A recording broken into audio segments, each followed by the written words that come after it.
Hi guys, welcome back to my YouTube channel. Today we're going to be talking about the most recent events in global affairs. The most recent disturbing events in global affairs, and that is the war between the United States of America and Iran. You wake up in the morning and everywhere in the news you hear boom, boom, boom, there are bombings everywhere. And you ask yourself 1,001 question. Why are they bombing each other? I thought they were cool. I thought they were cordial. Why are they fighting? Were they always enemies? A lot of questions without answers. At the end of this video, you will be able to answer those questions because we're going to take you down memory lane as to how this started. But before we continue, please like, share, and subscribe. Now, before bombings, before wars, before threats, or before warships on the seas, there was trust, there was peace, and this was in the 1900s. The United States of America and Iran shared a good relationship. Although they might not have been besties, but they were cordial with one another. They were relating well, they were collaborating and partnering on different issues, and they were good to go.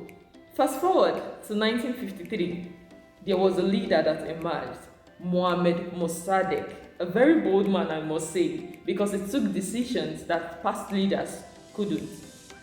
He looked at the people of Iran and saw that they were suffering. They could do better because they had natural resources, one of the best-selling natural resources in the international markets, which was crude oil. They had crude oil, so they were supposed to be rich, right? But there was an issue.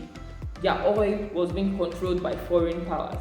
And when we're talking about foreign powers, don't think far. We're talking about the West here.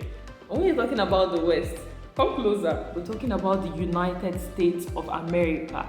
Yeah, the United States of America was in control of Iran's oil. Then Mohammad Mossadegh made a decision. From now henceforth, the oil in Iran will be controlled by the people of Iran for the good of the citizens of Iran, and not by foreign powers. It just had the feeling of the United States of America. They are superpowers, they're supposed to be in control of these things, but Mohammad Mossadegh stood on his ground. No, we don't want foreign powers to be in control of our resources again. Thank you. We can partner for other things, but you can't be in control of our resources. The United States of America was silent. But they were not just silent because they didn't want to say anything. That's because they were planning their next step of action. They organized the CIA, that is the Central Intelligence Agency of the United States of America, in collaboration with the British Intelligence Service, mostly called the MI6. And they did something. They removed Mohammad Mossadegh from power. Because he was not a puppet leader, he was not doing their bidding. And this was where the seed of enmity between the United States of America and Iran started. After removing Mohammad Mossadegh from power, they brought in another person. His name was Mohammad Reza Pahlavi. Somebody that would be a puppet, someone that would do their bidding, someone that will serve the interest of the United States of America and the interest of the West in general. So Mohammad Reza Pahlavi, something about him was that he was once a monarch. He was a Tsar, mostly like a religious leader, something like that, but not a prime minister. Mohammad Reza Pahlavi led the people with an iron fist. Yes. Anybody that spoke against the government goes silent. You come closer. Silence in the sense that it disappears. All of a sudden, you're not seen again. Either you're dead or something. Nobody knows. It's a mystery. Even I myself, I can't tell you that. So we're going to be moving forward. Mohammad Reza Pahlavi ruled the people with an iron fist. And most of the thing he was doing was to please the West because he was there as a puppet leader. So obviously, he was serving their interests. Fast forward to 1979, citizens of Iran could not take this anymore. They were not having it because it was not doing any good for the people. And there was a revolution, that is the Iranian Revolution of 1979, which started, students were the one that started this revolution. They stormed the US embassy in Tehran, which is the capital of Iran. They stormed the US embassy and kept the United States of America ambassadors hostage. Yeah. Then Jimmy Carter was the president of the United States of America, and they could not rescue these ambassadors on time because their helicopter was stuck somewhere.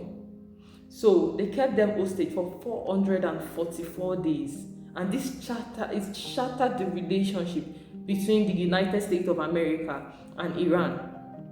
Why will you keep the ambassadors of a great power hostage? They were able to overthrow the government of Reza Pahlavi, and they brought Ayatollah. Ayatollah was another president that was not in line with the interests of the West at all. It distrusts the West, it distrusts the United States of America, and acted for the interest of the people of Iran.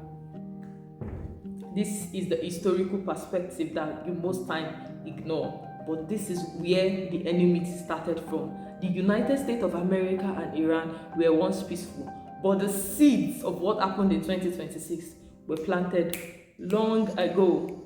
There was already enmity. After this revolution and after the taking over by Ayatollah, everything was silent. There was no declared war. What we had were proxy wars, because Iranian government supports any government that was going against the United States of America. Okay, you're fighting the United States of America. Come here. Well, I get to support you. That's what they do. Then America, on the other hand, were placing heavy sanctions on Iran. Aside placing the heavy sanctions on Iran, the other thing that the United States of America did was to accuse Iran of building a weapon that is a nuclear weapon. And Iran said, no, we're just using it for energy.